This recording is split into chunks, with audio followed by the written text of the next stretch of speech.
$10,000 a month, my daughter announced, her diamond ring glinting in the light. That's the allowance I give my dad to keep him off the streets. Applause, laughter, cameras. Her voice was like a knife.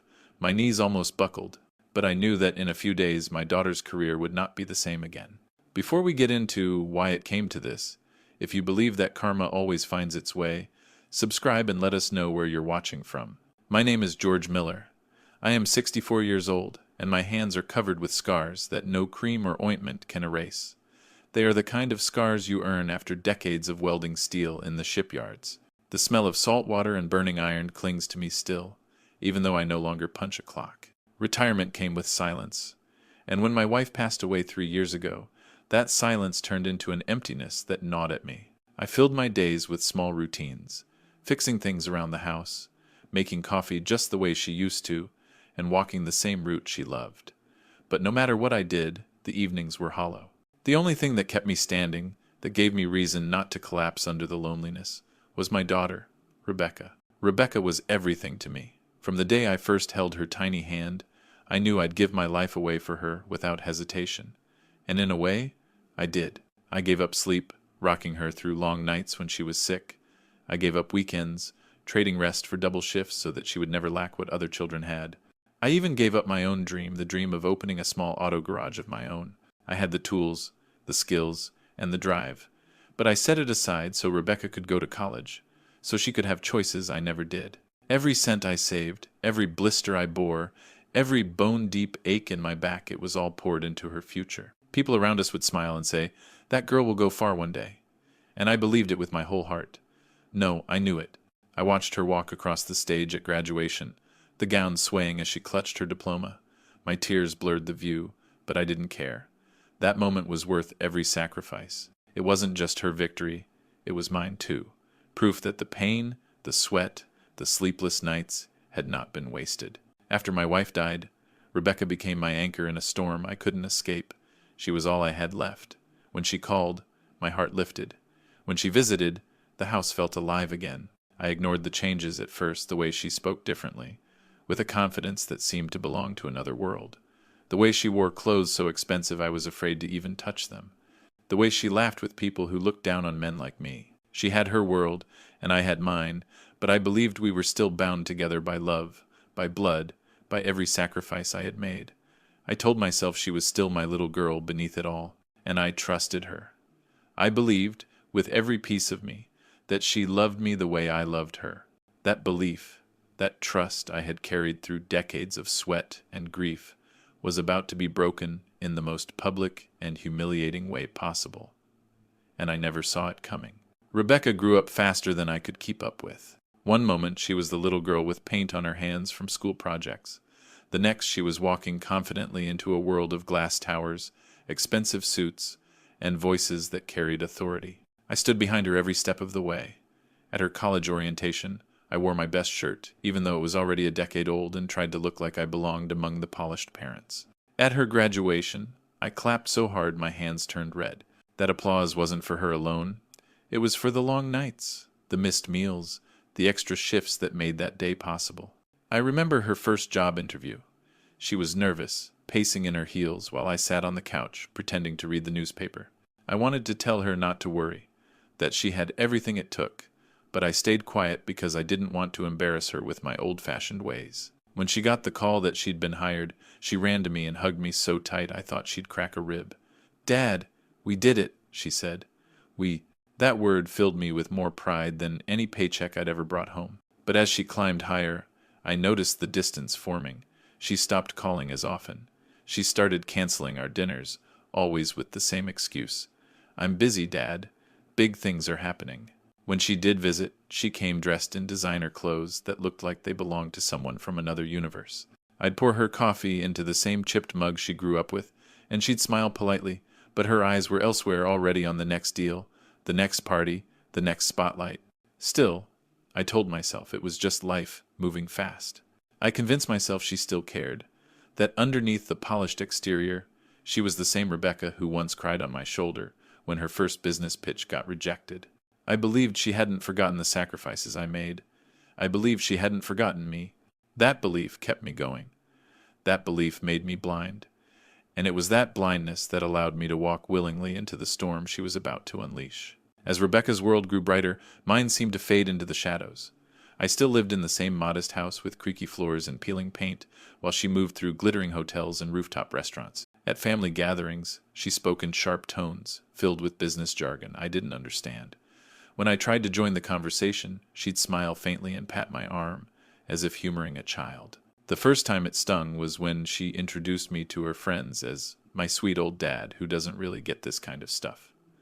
They laughed, and I forced myself to laugh too, though inside it felt like someone had closed a door.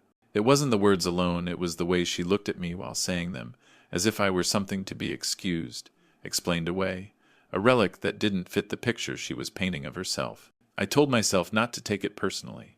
After all, she was young, successful, surrounded by people who expected perfection. Maybe she was just trying to blend in, but little by little, the small slights piled up. Jokes about my old suit, comments about my outdated phone, the way she brushed off my stories from the shipyard as if they were ancient history no one cared about. And still, I stayed proud. I held on to the thought that deep down, she respected me. That no matter how much her world sparkled, she would remember the man who built the foundation beneath her feet. I told myself she would never let me feel small on purpose. But deep inside, a quiet fear began to take root that maybe I had raised a daughter who no longer saw me as her father, but as a prop in the story she was writing for everyone else to see. The night of Rebecca's engagement party is carved into my memory like a scar. I borrowed a suit from my neighbor, too tight at the shoulders, too loose at the waist, but it was the best I could do. As I stood in front of the mirror, I told myself it didn't matter what I wore. What mattered was seeing my daughter step into her new life. I wanted to be there, wanted to show her that even in her brightest moments, her father was proud to stand behind her. The hall was dazzling, all chandeliers and golden decor, a world far removed from the clang of shipyard steel. Guests sipped champagne and posed for cameras. I walked slowly through the crowd, clutching the gift I had saved for a simple locket with her mother's picture inside. My palms sweated, but I smiled, telling myself Rebecca would appreciate it, telling myself she would see the love behind the humble present. When I finally spotted her, she looked radiant, designer gown flowing, diamond ring catching the light, her laughter carrying across the room. She belonged there, in that shining world. I stood quietly at the edge, not wanting to disturb her.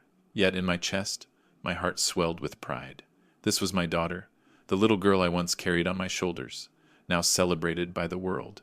But as the cameras turned, as the crowd gathered to hear her speak, I felt a strange unease creep in. She took the microphone with confidence, and the sparkle in her eyes was not the one I remembered. Something colder flickered there, something that made my stomach twist.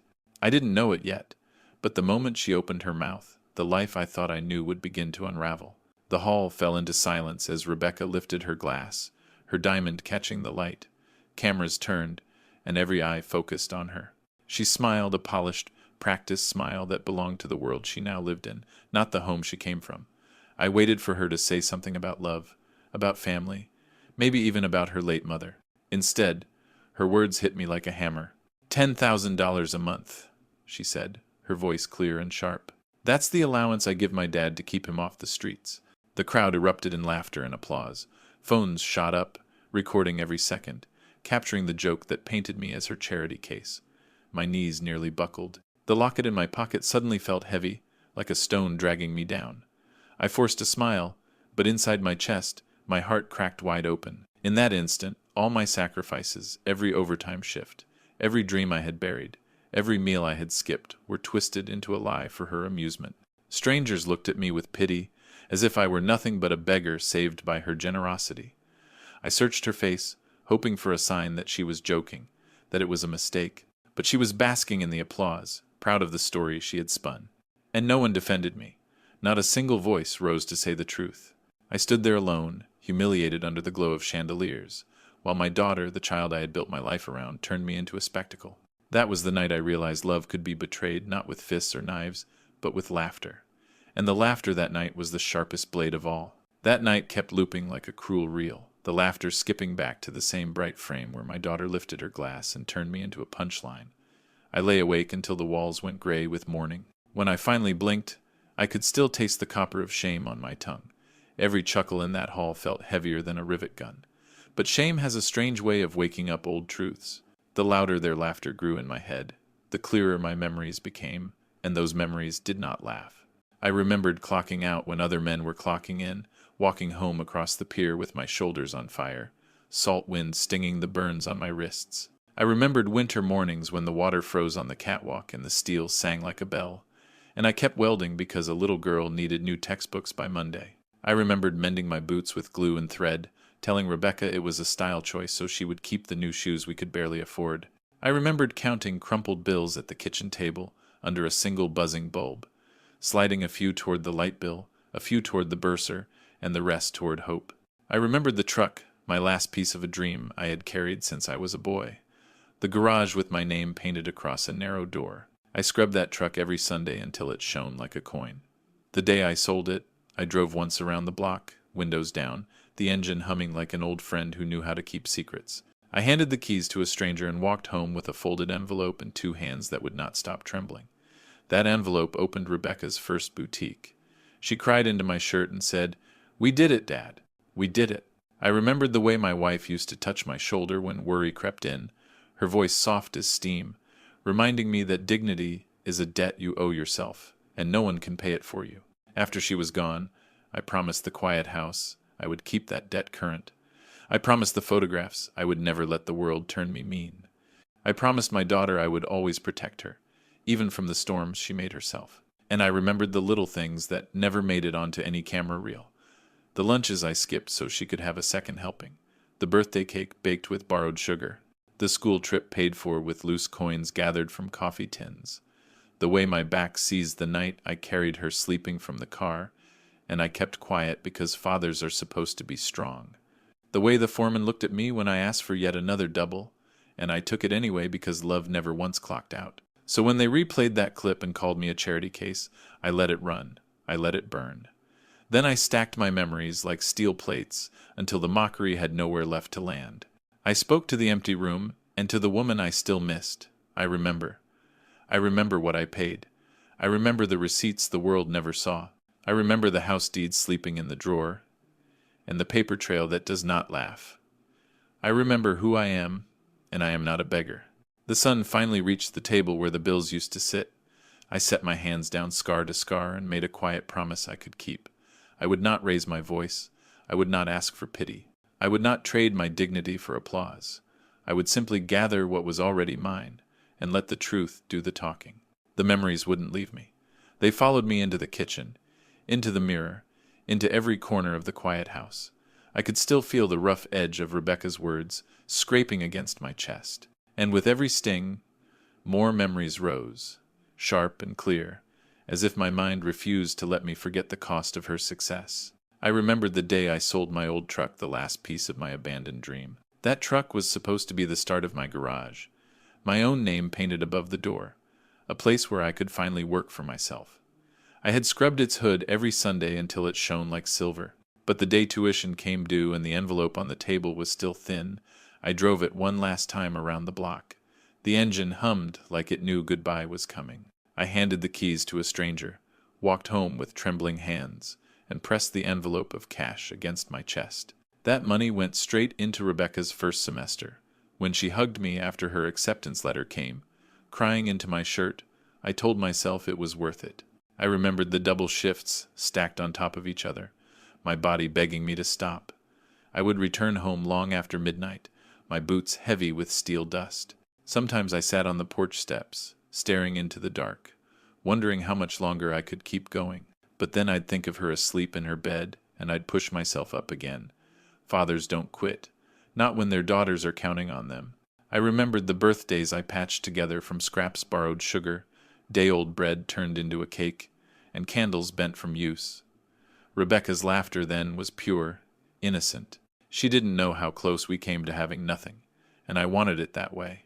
I wanted her to believe the world was wide and full of promise, even if it meant I carried all the weight. Now, sitting alone in my worn chair, I asked myself, did she forget it all, or did she remember and simply choose to bury it, the way she buried me under her false story? The thought twisted in my gut. For the first time, I wondered if my sacrifices hadn't been invisible at all. Maybe they had been convenient for her to erase. because they didn't fit the tale she wanted to tell. And in that realization, something inside me hardened. The past wasn't gone. The proof wasn't lost. I had lived it, and I had the scars and the papers to show it. She might have buried the truth under diamonds and cameras, but I carried the bedrock it all rested on. I cleared the kitchen table and laid my past out in rows. Receipts, contracts, loan statements, tuition invoices, thin little tombstones for every piece of myself I had buried. The papers smelled like dust and ink, but to me they smelled like late nights and welded seams, like burned fingertips and the ache between my shoulders that never quite went away. I ran my finger across the dates. Years of my life reduced to lines and numbers, but still mine. The first stack was tuition. I remembered standing in those administrative offices with my hat in my hands, promising I would find a way to pay by Friday. I remembered counting change in the parking lot, praying the check wouldn't bounce. On one receipt, I had written a note to myself. Don't forget her lab fee next month. Ask the foreman for overtime. I could still see the smear where a drop of sweat had fallen and bled the ink. Next were the boutique expenses, the seed money for Rebecca's first store. I found the carbon copy of the cashier's check I had bought with the truck money, and beneath it, a handwritten agreement we both signed at the kitchen table. I'll pay you back, Dad, I promise. Her letters were careful then, not yet the quick signature she used on glossy contracts. I traced her name with my thumb and felt a pressure gather behind my eyes. I had believed every promise she ever made. Then came the mortgage records. The house that everyone assumed belonged to her because she filled it with new furniture and staged it for photos a few times a year. But the deed said otherwise. The deed said my name first, then a clause that would matter more than any speech she had ever given. I had tucked that truth away because I never thought I would need it. Truth shouldn't need a witness when love is supposed to be enough. But love had been traded for applause, and applause didn't sign legal documents. I kept sorting as the afternoon light moved across the table. Utility bills with my handwriting in the margins. A note from my wife, George, don't forget to eat, tucked into a folder that held our last tax return. A faded photo of Rebecca as a child, gripping a sparkler on the 4th of July, light bursting from her small hand while I stood behind her, ready to catch her if she stumbled.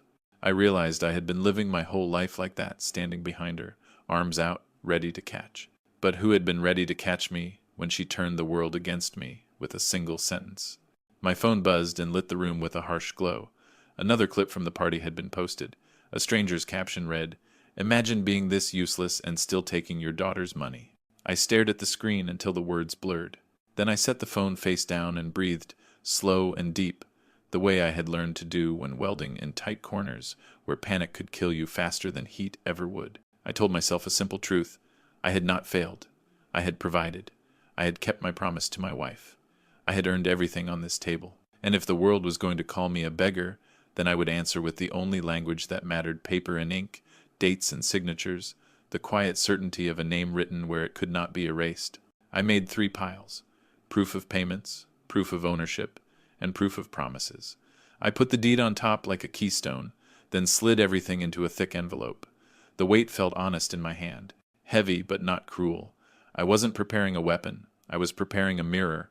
If Rebecca wanted the world to look at me, then the world could look at the truth, too. Night slipped in through the window and turned the envelope into a dark shape on a lighter table. I stood there a long time, listening to the old house breathe, feeling the pulse in my thumb where the weld burns had never quite healed. I did not hate my daughter. I did not even wish her pain. What I wanted was smaller and harder. I wanted my dignity back. I wanted the story to match the life I had actually lived. I slid the envelope into the top drawer where the deed had slept for years. The wood stuck the way it always did, and I had to lift it a little to make the runner catch. Habit, muscle memory, the kind of knowing you get from doing the same honest thing 1,000 times. When the drawer closed, I felt something inside me click into place with it. I wasn't angry anymore. I was steady. Tomorrow, I told myself, I would begin with breakfast and a shave. Then I would take the first quiet step toward setting the record straight. No speeches, no shouting, just the truth, carried in 2 hands that had built a life and were ready, finally, to hold it upright. Rebecca still visited me sometimes, though never for long. Her arrivals were quick flashes of perfume and polished heels clicking across the old floorboards, her voice bright but rushed. She'd lean against the doorway, phone in hand, half listening as I asked about her work. "Big things are happening, Dad," she would say, and her eyes never left the glowing screen. I tried not to take it personally, but the truth gnawed at me. She didn't come to see me. She came to be seen snapping photos in the old house, posting captions about her humble roots. To her followers, it was a story of generosity. To me, it was theft. One night she brought over a box of pastries from a bakery I couldn't pronounce. She set them on the table, took a few staged pictures, and left before I could even brew the coffee. I sat there, staring at the untouched cakes, until the cream curdled. They weren't meant for me. They were meant for the camera, another scene in the life she was curating, where I played the grateful father propped up like an antique chair. At family gatherings, the distance was even sharper.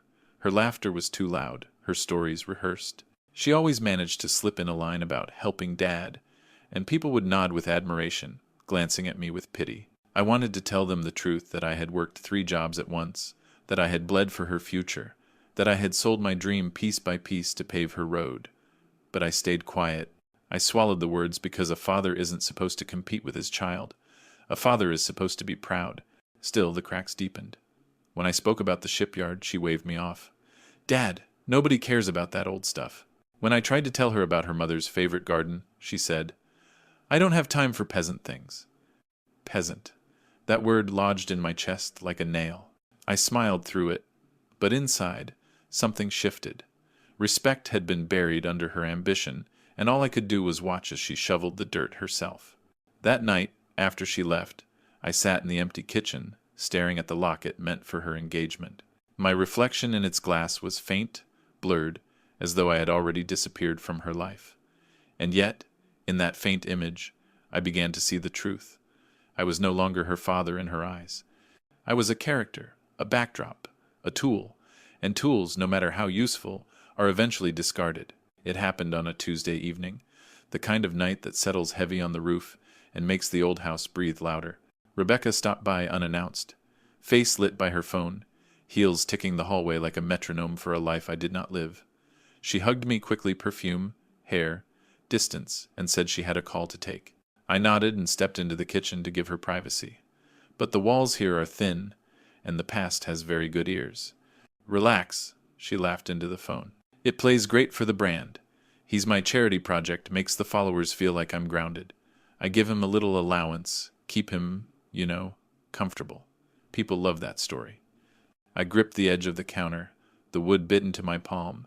The kettle began to whistle, and I lifted it off the flame because the sound felt too much like a scream I could not allow myself to make. Through the doorway, I could see her silhouette. Perfect posture, perfect hair, perfect lie. Charity project. The words rolled around the room until they found the photographs on the wall. My wife's smile dimming under their weight. I pressed my thumb to the locket in my pocket like a man checking a wound. I tried to breathe. I tried not to hear the rest. But the rest came anyway. Yeah, the engagement video did numbers. Wait till they see the Father's Day post. Maybe I'll do a surprise allowance bump. 10,000 sounds generous, right? She paused, listening, then added, softer, crueler, "No, he won't push back. He never does." The tea went cold in my mug before I remembered to pour it. I stared at the surface until it quit steaming and showed me a dim reflection. A tired man with old burns on his hands who had mistaken silence for love. My first instinct was to defend her in my own mind. She didn't mean it. She was showing off. She was caught up in a world that fed on performance. But the truth would not bend for me. It stood there straight, inevitable between us. I set the mug down and made a different kind of promise, the kind that does not need cameras or applause. I would not shout. I would not beg. I would not audition for a part in my own life. I would finish my tea. I would fold the dish towel, and then I would open the drawer where the deed slept alongside the years she had borrowed. She had written a story for strangers. I would answer with the facts the law could not ignore. Her call ended with a bright, cheerful goodbye I did not deserve. She breezed into the kitchen and kissed my cheek, leaving a print as faint as a cloud. "You good, Dad?" she asked, already halfway to the door. I told her I was fine. It was the last untrue thing I said for a long time. The humiliation didn't stop at the hall. It followed me home, then out into the world, carried on screens I never touched. Someone clipped Rebecca's toast and posted it online. By morning, strangers were laughing at me across platforms I didn't even understand. The captions stung worse than the comments. Imagine raising a daughter just to live off her allowance. Sad old man, lucky his kid pays for him, beggar in a suit. I didn't need to read more, but I did. Line after line, the world agreed with her story. A lie repeated often enough becomes its own truth, and the truth I had lived was vanishing under the noise. I couldn't go to the market without noticing the way people's eyes lingered.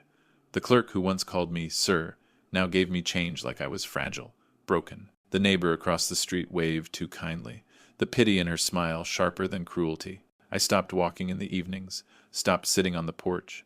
The house felt safer, though even here the walls glowed with her words. At night, I'd turn on the old television for noise, but the silence between channels was louder than anything. I caught myself staring at my hands, hands that had built ships, raised beams, fed a family, and yet, because of one sentence, they were now seen as hands that only took.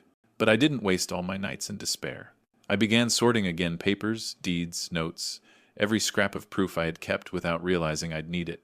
The ridicule made me smaller in the world's eyes, but with every document I placed in order, I felt taller inside.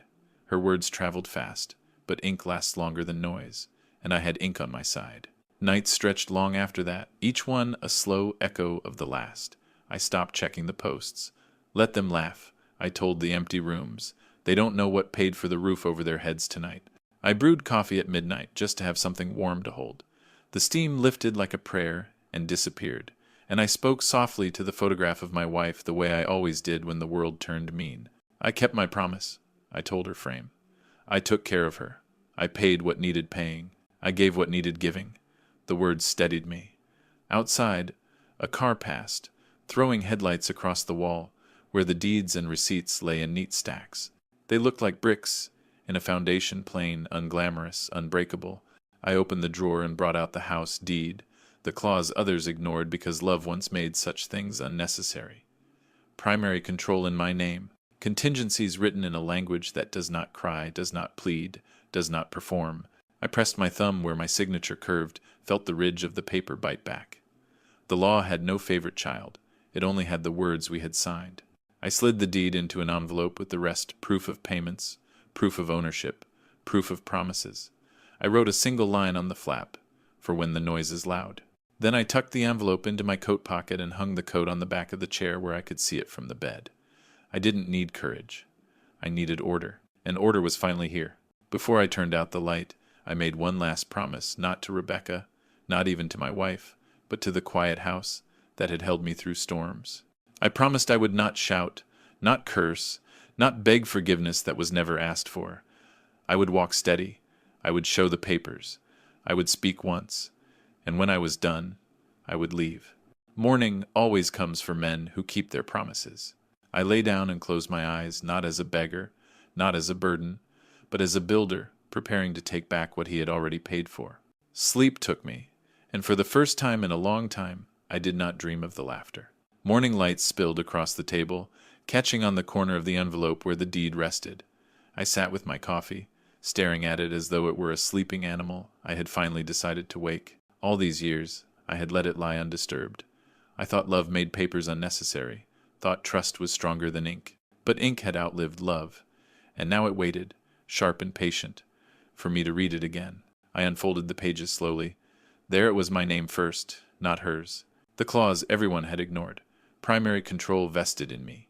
Conditions tied to my signature alone. Rebecca had walked around as though the house was hers, posting photos in front of the fireplace, bragging to friends about her property. But the truth was here in black and white. She never checked. She never cared. And in her carelessness, she left me holding the one weapon she couldn't spin for the cameras. I traced the letters with my fingertip, remembering the day we signed them. She had been younger, nervous, trusting. I had told her it was just a formality. Back then, it was. Back then, I never imagined a future where I'd need to defend myself from my own blood. But now the words I had signed without thought carried the weight of a hammer. Silent, heavy, undeniable. For the first time since the humiliation, I felt the shame lift a little. Not because I wanted revenge, not yet, but because I realized I wasn't powerless. I had let her write me into a corner with her stories, but the truth was still mine to hold. This deed, this paper no one else cared to look at, was more than a contract. It was my dignity, waiting for me to claim it. I closed the envelope carefully and slid it back into my coat pocket. My coffee had gone cold, but I didn't mind. Something else was warming me now. Not anger, not bitterness. Resolve. I needed confirmation not from the internet or a friend with opinions, but from the kind of person who looks at paper like a mechanic looks at engines. I called Frank, a retired notary who had stamped half the town's documents back when signatures still meant a handshake. He answered on the second ring, voice rough as gravel. "George? Been too long." We met at his kitchen table, a place that smelled like coffee and floor wax. I laid the deed down the way a man lays down a card he's finally ready to play. Frank adjusted his glasses and read in silence, his finger stopping at the same clause that had stopped me. "Primary control," he murmured. "Your name first. Conditions tied to your authorization.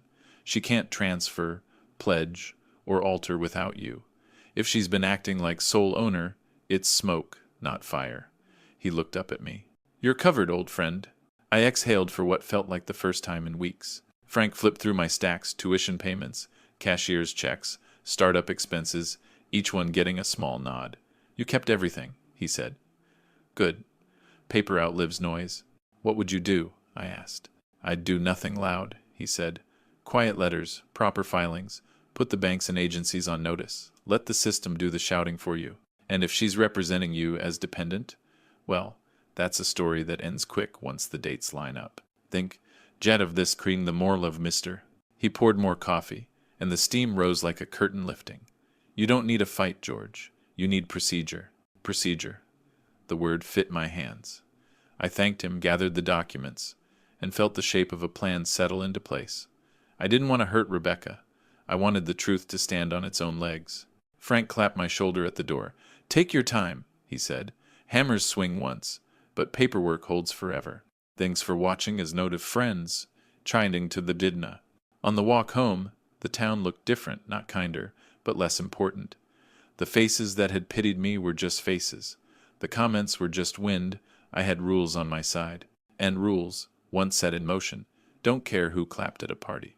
Back at my own table, I spread the papers once more, this time with steadier hands. They no longer looked like scraps of a life spent bending to everyone else's needs. They looked like bricks, each one ready to carry weight. I stacked them into 3 piles: tuition, startup costs, and property records. Together they told the story Rebecca had erased with a single sentence. Together they made me visible again. The tuition pile stretched years deep, each receipt a reminder of double shifts survived, of boots worn thin, of meals skipped. The startup stack told of the truck I sold, the savings I drained, the signatures written with trembling hands that still bore burns from the yard. And the property records, those were the bedrock, the quiet force under her empire. They had my name carved in black and white, permanent as steel. I studied each pile until the anger faded, replaced by something colder, something sharper. Memory had its place, but memory alone couldn't argue with the world. Paper could. Paper doesn't forget, doesn't embellish, doesn't laugh. It sits and waits until someone needs to see the truth. For years I had thought dignity meant silence, the quiet patience of a father who sacrifices and never complains. But silence had given her room to rewrite me. Now I understood. Dignity wasn't hiding the truth. Dignity was standing firm in it. I slid the piles into a thick envelope, labeling each section with careful handwriting. Tuition, business, property, proof. I held the envelope up against the light and saw the shadows of all those years inside it, solid and undeniable. It wasn't revenge I was holding. It was recognition, the kind that couldn't be bought or staged or spun into a soundbite. When I set the envelope back down, I caught my reflection in the dark window. Not a beggar, not a prop, just a man ready to step out from under the story someone else had written for him.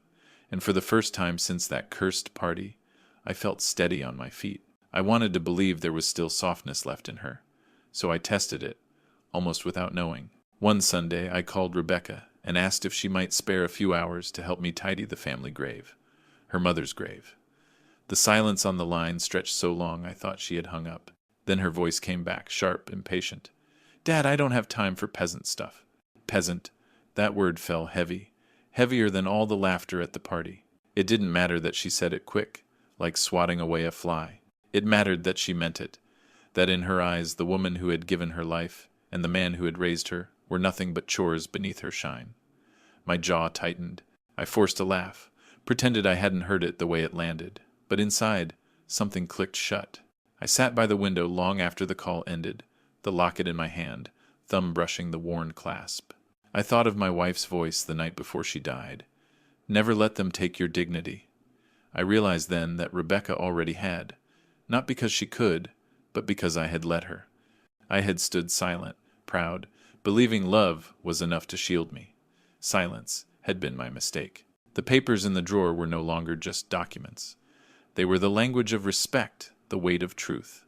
They were the way to tell her, and the world, that I was not her charity case. I was the man who carried her future on my back, brick by brick, and I was done being erased. Peasant, she called me.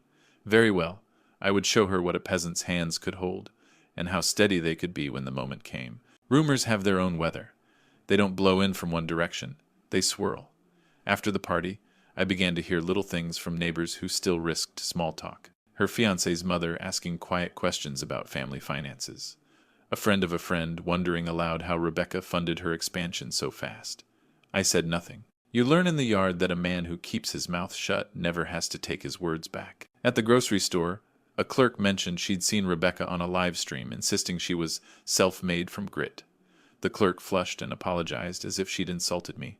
I told her not to worry, then paid cash and walked home with the receipt folded into neat quarters, the way I had folded too many truths for too many years. Let her say what she needed to say. The paper in my drawer did not care. Frank called to check on me. You don't owe anyone a speech, he said.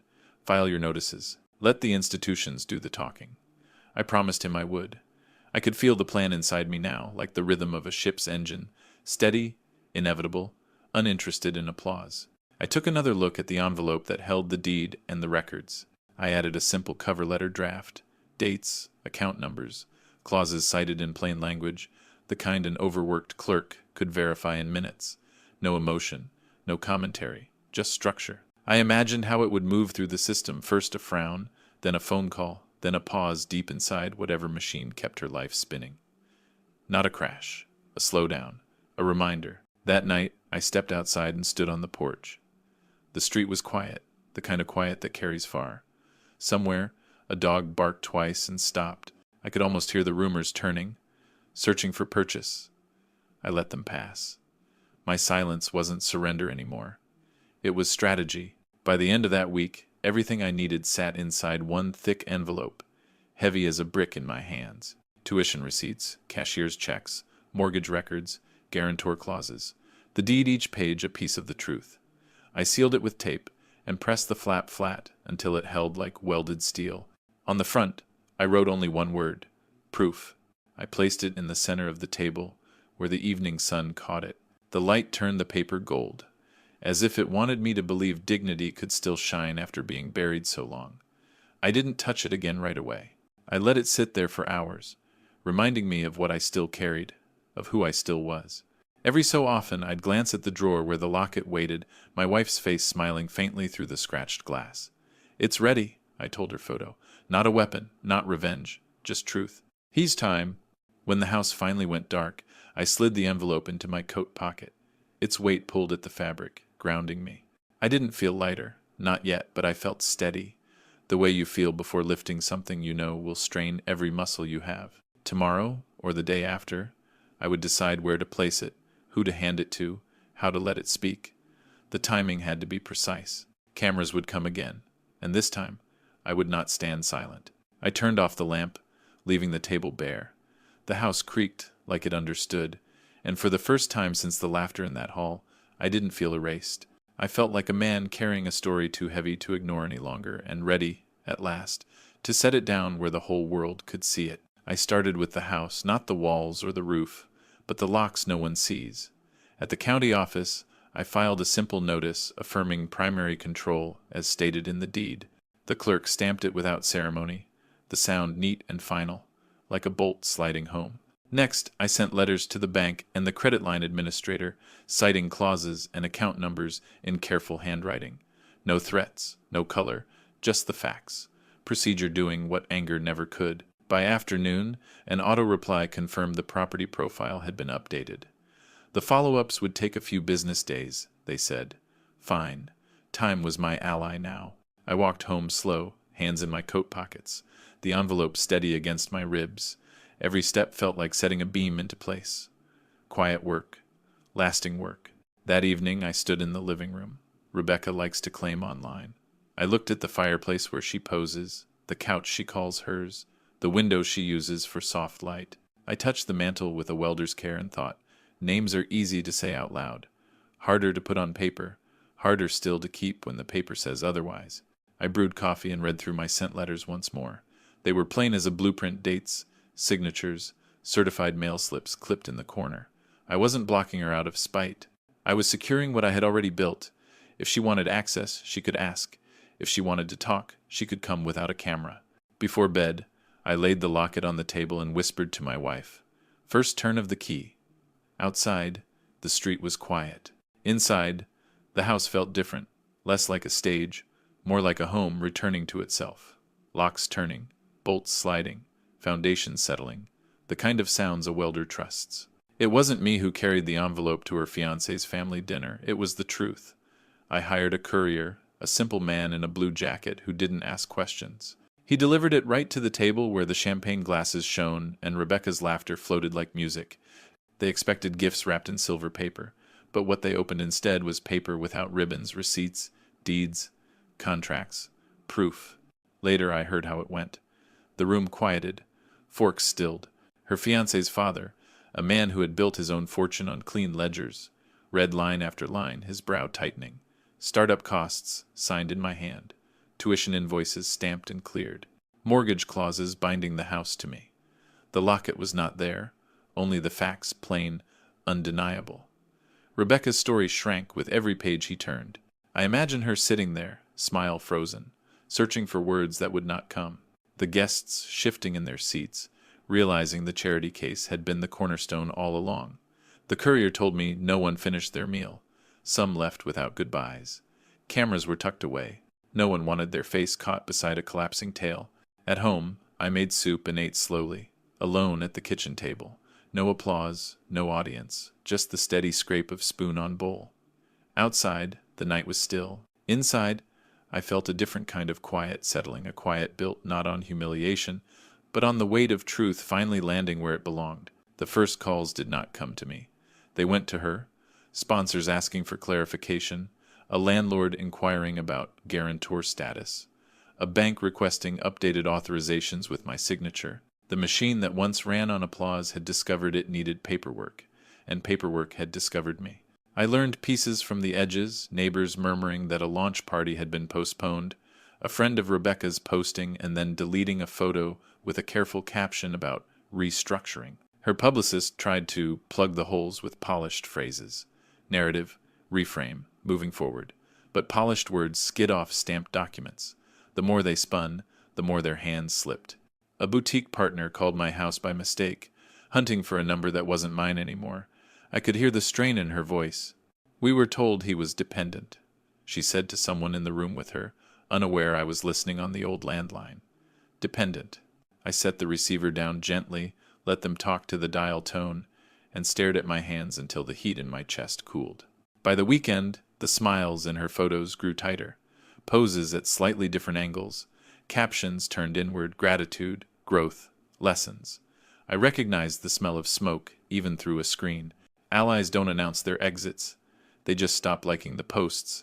They just stop returning calls. They step back until the person at the center turns and realizes she's alone. I did not celebrate. I swept the porch, changed a light bulb, polished the locket's glass until my wife's face shone through again. Pride would have been easy, but pride wasn't the point. This wasn't about punishing Rebecca. It was about removing the costume she had wrapped around me. Let the world see me plain. Let the world see her plain, too. That night I filed one more notice routine, procedural, a simple confirmation that any future pledges against the house required my written consent. The form was short, the language clean. I slept well for the first time in months. When I woke, the town was the same, the sky was the same, and I was the same man I had always been. Only now, the story was catching up. I went down to the registrar's office on a Wednesday morning, carrying only the envelope and my ID. The clerk barely looked at me, just stamped where I pointed, checked the clause twice, and nodded. The house, the same one Rebecca had claimed in photo shoots. The one she called hers was now listed solely under my authority. Nothing flashy. No scene. Just ink on paper, recorded in the county ledger. Foundations, shifting in silence. From there I visited the bank. The account Rebecca had been drawing from still bore my name at the top. The officer, a young man with careful hair, explained politely that Rebecca's access could be restricted immediately upon my request. I signed one form. A lock turned. Another door she had walked through freely was no longer open. When I stepped back outside, the air felt lighter. Not sweet, not triumphant, just lighter, the way steel feels when the crane takes the weight off your shoulders. I walked home slow, the city moving around me as though nothing had changed. And maybe for them, nothing had. But for me, the shift was tectonic. That evening, Rebecca called. Her voice was tight, brittle. "Dad, something's wrong with the account. They're saying I need your authorization. Did you do something?" I let the silence stretch, long enough for her to hear the weight of it. Then I said, steady as a line of weld, "I did what the papers say I can do." "Is the mattered?" She started to argue, her words tumbling fast, confusion, disbelief, anger. I set the phone down on the table and let her voice spill into the room without reaching me. I looked at the locket instead, at the smile inside it. I wasn't cruel. I wasn't loud. I was simply present, finally standing in the place I had always belonged. When her voice cracked through the receiver, "Dad, you can't do this to me," I whispered back, though she couldn't hear it under her own shouting. "I'm not doing this to you, Rebecca. I'm undoing what you did to me." Rebecca asked me to meet them, her fiancé, and his parents at a quiet restaurant where the napkins were folded like sails. I almost said no. Then I remembered Frank's advice. Let procedure do the shouting. I wore my cleanest shirt and brought only one folder, thin and neat. "We Saturday, no hugs." Her fiancé's father thanked me for coming. His eyes were steady, not unkind, just searching. Rebecca launched into her version before anyone could breathe.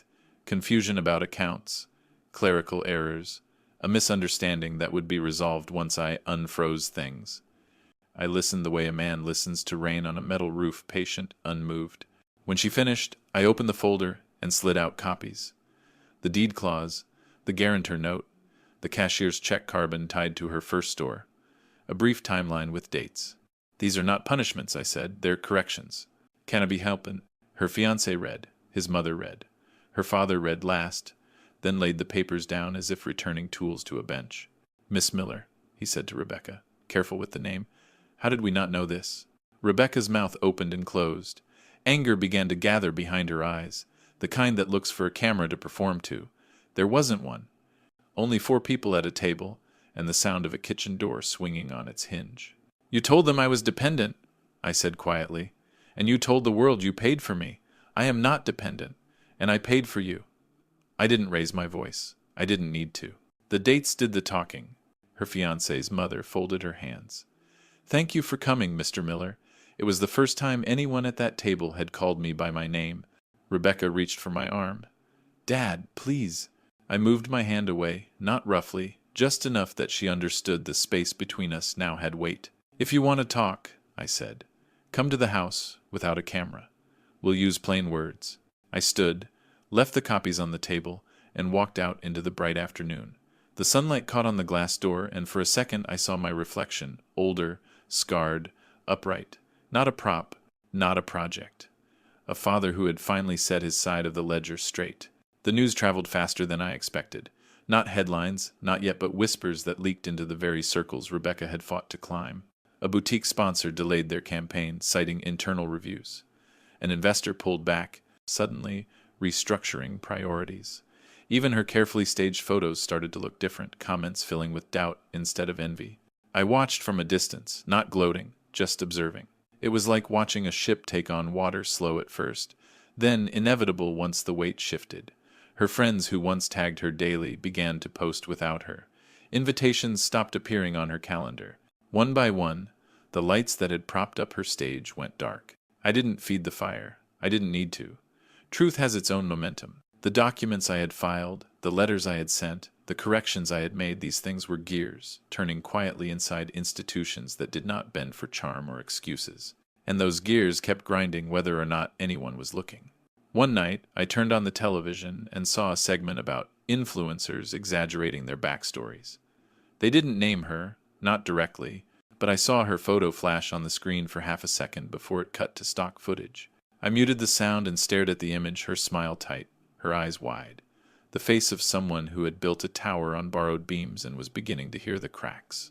I set the remote down and picked up the locket, brushing my thumb across the scratched glass. "It's starting," I whispered to my wife's picture inside, not by my shouting, by the weight of what's true. The morning after the haul, the house felt new, not brighter, not bigger, just honest. I brewed coffee and opened the back door to let the cool air in. The garden had gone wild these last years, but a small burst of roses still climbed the fence where my wife once tied them in gentle knots. I carried out the old tools, oiled the hinges, and knelt in the dirt until my knees ached the good kind of ache. No messages, no cameras, no one demanding a performance. I washed the locket's glass, set it by the window, and whispered the same words I had kept in my chest for so long. I did what I had to. I kept our dignity. The house answered with the quiet sounds of a place finally belonging to itself, pipes ticking, floorboards settling, a kettle singing low. Neighbors waved as they passed, some with apologies on their tongues. I nodded, not unkind, but I didn't invite them in. Respect isn't a conversation. It is a boundary. I hung fresh curtains, fixed a sticking drawer, labeled the folders in the cabinet with steadier hands. A life, put back in order, one hinge at a time. When the sun moved to the front of the house, I walked to the cemetery with my gloves in my pocket and a small brush for stone. I trimmed the grass around my wife's name, swept the dust from the letters, and told her what she already knew. I never raised my voice. I never asked for pity. I only showed the truth and walked away. On the way home, a breeze carried the smell of iron from a distant yard. It made me smile. I would always be a welder in the bones, but today I was something else too, a man whose story matched his life again. Not a beggar, not a project, just a father who had finished the work. News of Rebecca's unraveling reached me in fragments, an article here, a whispered comment there. The wedding was postponed indefinitely. 2 boutiques announced they were under new management.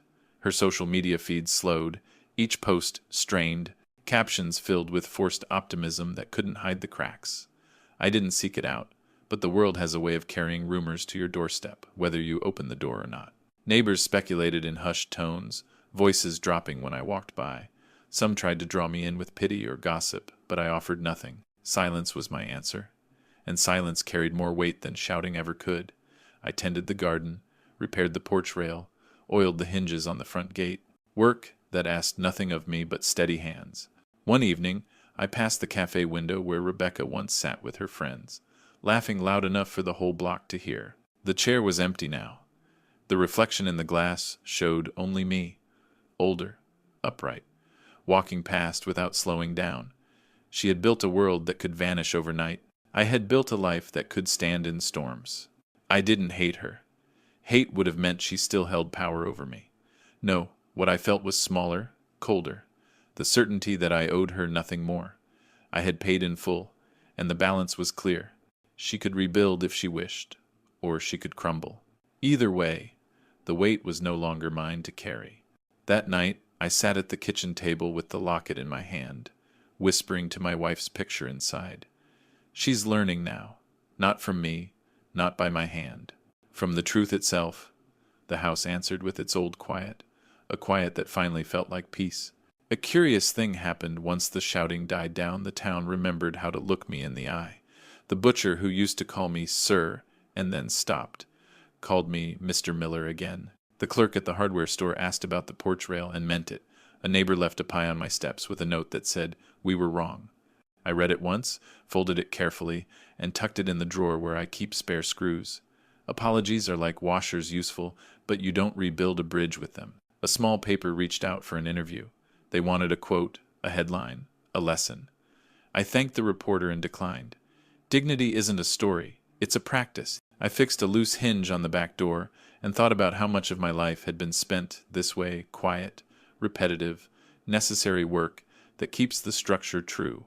There is no applause for straightening a frame, and there shouldn't be. In the afternoons, I walked the same route my wife loved, counting the seams in the sidewalk, naming the trees we used to point out to each other.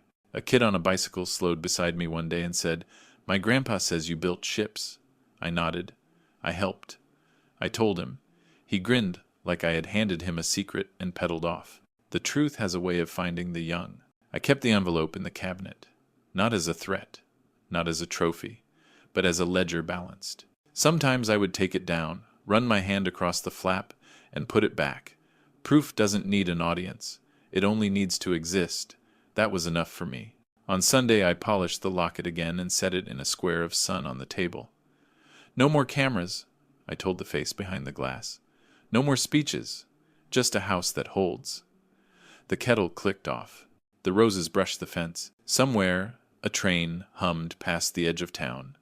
And for the first time, since all this began, I didn't brace for impact. I simply stood the way a welded seam stands quiet, aligned, doing exactly what it was made to do. Some days I still reached for 2 cups of coffee before I remembered.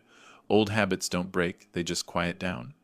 The second cup always ended up in front of the photo on the windowsill, her favorite spot, sunlight warm on the frame, her eyes forever caught mid-smile. I would sip mine, and talk low. I did what I said I would, I told her one morning. I didn't raise my voice. I didn't shame her. I just showed them what she forgot. Sometimes I laughed. Sometimes I cried. Sometimes I just sat there in silence with her. The locket open between us, steam rising from a cup no one would drink. Those were the best talks, the ones where I didn't need to explain anything. Rebecca didn't come by anymore. Not since the last visit. Not since I gave her the only answer left to give. I didn't expect her to. I had said my piece. The rest of her life belonged to her. What she made of it now would be hers alone. No more stories that borrowed my face. No more narratives tied to my pain. The town moved on. That's how towns are. People remembered, then forgot, then remembered something different. But I remained. The man in the small house at the edge of things, where the porch light always worked and the roses bloomed crooked but proud. I kept the gutters clear. I turned the soil. I sharpened the shears. And every few days, I poured that second cup of coffee and carried it to the window. A quiet ritual. Not of mourning, not of habit, of honor. Of keeping a promise to the only woman who ever saw every scar and never once looked away. I remember, I whispered to her photo, and I never let them take it from me. The phone rang 3 times that week. The landline, the one only a few people still remembered. Each time, I let it ring until the sound folded back into the silence. No message. Just the soft, stubborn insistence of someone who didn't know what else to say. On the 4th day, it rang again. I sat beside it with the locket in one hand and the other resting flat on the table. The ringing kept going, steady as a heartbeat, as if waiting for me to become the man I once was, the man who would pick up no matter what, no matter how deep the hurt. I didn't, not out of cruelty, not out of anger. I simply knew there was nothing left that words could fix. We had both spoken our truths. Mine was recorded in deeds and ink. Hers had been broadcast to the world and then swallowed by it. Nothing she could say now would change what had been lived. After the ringing stopped, I walked out to the garden and trimmed the roses. The sun was high and the soil soft. I found peace in the small sounds, snip, rustle, birdsong. That's the music of a life rebuilt. Later that evening, I saw a missed call logged on the screen. No voicemail, just a number. I deleted it, not as punishment, as permission to myself, permission to live forward, to stop waiting for the past to explain itself. Rebecca could still find her way if she wanted to, but I wouldn't be the crutch she leaned on every time her story wobbled. I had been the foundation. Now I was the fence strong, rooted, and no longer something she could walk over. The invitations started slow, a journalist from a regional magazine, a producer from a podcast called Second Chances, even a book agent. Each message had the same theme: tell your side, reclaim your name, show people how you fought back. But I had already done that. I had reclaimed my name not with noise, but with proof. I had spoken not through microphones, but through receipts and deeds. I didn't need to pose in front of the house to show it was mine. I just needed to sit inside it, quietly, with my boots off and the floor warm beneath my feet. I wrote back only once, a short reply. Some stories aren't meant for syndication. Some stories are meant to end. I folded the message into an envelope, even though it was electronic. Habit, respect. The kind of old-world care that doesn't translate well to headlines. One morning, the man from the podcast showed up on my street. I saw him from the porch, notebook in hand, polite smile, ready to frame me as the stoic hero who turned the tables. He didn't expect the man in the flannel shirt and work gloves to be the one who'd lived it. Just a few questions, he said. I shook my head. It's finished, I said. You can write about what happened, but I won't help you turn it into a fable. He hesitated, then nodded, and walked away. I went back to sanding the porch rail, the locket ticking gently in my shirt pocket. There are things you do for show, and there are things you do for truth. I had learned which one lasts longer. That night, I sat by the window with the lights off, listening to the town exhale. For the first time, the quiet didn't feel like exile. It felt like arrival. I wasn't waiting for my version to be told. I was already living it, with both hands steady and no one watching. The street was quiet the morning I finally walked into town without thinking about who might be watching. No lowered eyes, no forced smiles. Just me, a thermos in one hand, the locket in my breast pocket, and the steady rhythm of boots on pavement that no longer flinched. At the corner cafe, the barista greeted me by name. Not with pity, not with awe, just simple recognition. "Good to see you, Mr. Miller." It was the kind of sentence that lands gentle but firm, like the last weld on a seam that's finally held. I took my coffee to the park bench across from the old courthouse. The same bench where I used to eat lunch when I worked the yard shift nearby. Same scuffs on the paint, same cracks in the sidewalk. I sat down, sipped slow, and breathed the kind of breath that doesn't hitch in the middle. Rebecca hadn't called again. She might one day, or she might not. Either way, I wouldn't rewrite what I had lived. I had built a home. I had cleared my name. I had walked through fire and come out carrying nothing but the truth. There would be no reunion, no grand forgiveness. That's not how stories like this end. Some bridges don't burn. They sink, slowly, into rivers that never stop moving, and the ones who survive walk forward without needing to cross back. I stood. The breeze rustled the trees, and in it I heard only this. Enough, not as in over, as in full, as in nothing more owed.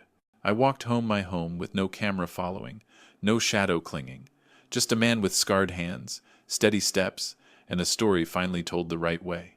And I didn't look back.